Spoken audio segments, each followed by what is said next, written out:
honorable speakers and deputy speakers here present, honorable ministers and deputy ministers here present, honorable chairpersons and deputy chairpersons, honorable members of parliament here present, invited guests, ladies and gentlemen.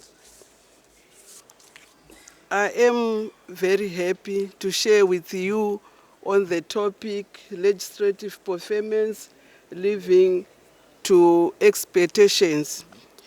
It is my great honor and privilege to be part of this historic conference where we gather and exchange ideas on strengthening legislative performance and effectiveness. Legislative performance of the institution of parliament is critical in meeting citizens' expectations and fulfilling the ethos of good governance, democracy, economic development, and protecting human rights. Parliament of Zimbabwe legislators, as is the case with other parliamentarians, have employed various approaches and strategies to improve their performance. Let me begin by noting that the 1997 parliamentary reforms undertaken by the Parliament of Zimbabwe managed to change the face of Parliament and enhance its effectiveness. Prior to the reforms, Parliament was perceived as being ineffective in the discharge of its constitutional mandate of making laws for the peace, order and good governance of the country. Parliament was viewed as a mere rubber stamp institution lacking the capacity to hold the executive to account for its actions. Therefore, the reforms opened up Parliament to the people, especially the creation of parliamentary constituents information centers, where people get information about their member of parliament and parliament information. Additionally, among others, the parliament committee meetings were also opened to the members of the public, while live coverage of parliament and committee business or proceedings was also made mandatory.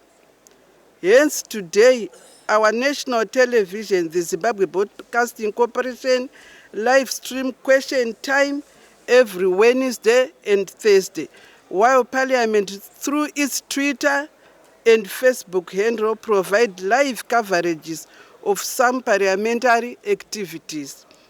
On the other hand, Parliament, being the owner of the purse, plays a pivotal role in ensuring that every year the national budget that is passed is pro-poor, gender and child sensitive. In order to achieve this, the Constitution of Zimbabwe, Section 141, provides an opportunity for Parliament to involve the members of the public in its legislative processes. Section 28, subsection 5 of the Public Finance Management Act further mandates the appropriate Portfolio Committee to conduct public hearings to elicit the opinions of as many stakeholders in the national annual budget as possible. These provisions have managed to bring Parliament to the people as more and more people, including the children and women, are being involved in parliamentary consultations to give insights to issues that concern them.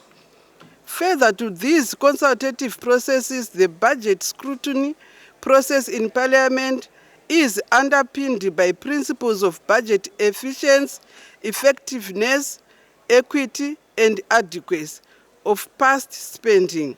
The main purpose is to address budget distribution inefficiencies where most of the poor will remain vulnerable and without access to the surface nests. For instance, legislators were concerned that the impact of COVID-19 could result in aggravating child deprivation. In fact, it was noted that only 25% of children in rural households continued learning on virtual platforms compared to 70% of urban households during lockdown period. In order to address the cross-cutting challenges relating to gender discrimination and inequalities, Parliament established the Zimbabwe Women Parliamentary Caucus in 2001. The overall aim was to improve female parliamentarian visibility and address women's concerns in Parliament across party lines. Since the creation of the Zimbabwe Women Parliamentary Caucus, progressive gender-sensitive laws have been passed, including the Criminal Law Act 2006, Domestic Violence Act 2007, the Sexual Offences Act 2001, and recently the Marriage Act in 2022, which outlawed child marriages. In addition, the he for she champions were introduced, which involve male parliamentarians being champions in combating gender inequality in all its manifestations. All the parliamentary committee chairpersons are gender equality champions.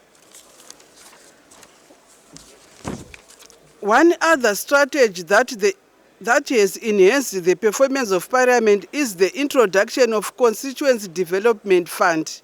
The fund is allocated to each constituency, and it has been impactful in assisting parliamentarians to directly contribute towards improving healthcare and education service delivery and the reduction of levels of poverty in constituencies. In order to amplify the voices of some other vulnerable groups, the Zimbabwe parliamentarians have formed parliamentary caucuses such as the Parliamentary Caucus on Child Rights, Caucus on Disability, Parliamentarians Against Corruption, Youth Caucus, among others. These caucuses have played a pivotal role in amplifying the voice of the vulnerable groups represented and ensure that parliamentary debates mainstream such issues. In line with its mandate, Parliament of Zimbabwe has become more open and outward-facing through strengthening its internal systems through the use of ICT. During COVID-19, the adoption of virtual platforms allowed Parliament committees to host meetings and enabled legislators to hold the government to account during the coronavirus crisis. Going forward, this development has transformed the work of Parliament and has become part of the package of measures to assist parliamentarians to fully represent the electorate from their remote locations. Physical attendance of Parliament sessions is no longer the only way to conduct business.